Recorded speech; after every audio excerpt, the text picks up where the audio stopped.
Hey everybody, what's up and welcome back to today's video guys. And today guys, I'm going to go ahead and be showing you how to go ahead and get your Gumroad receipt for a product you purchased. This is a very simple thing to do, so make sure to watch this quick and easy video till the very end, follow my steps correctly so you can make sure this works the same for you and you can do this yourself. But yeah guys, let's get straight into it.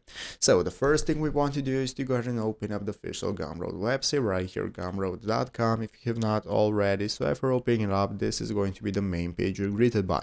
From here, the first thing we can do is go ahead and log into your account if you have not already. If you do not already have an account, just go and create one. So after logging in, this is going to be the home page you're greeted by.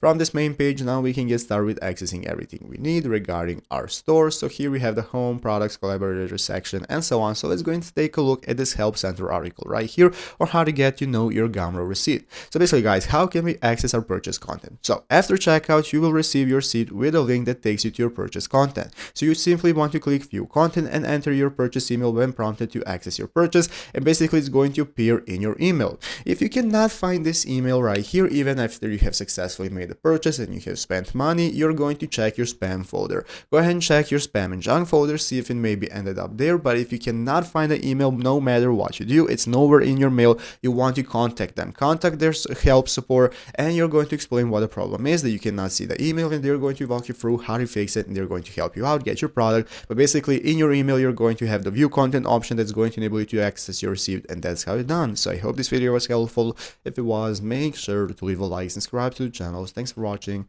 take care, and bye.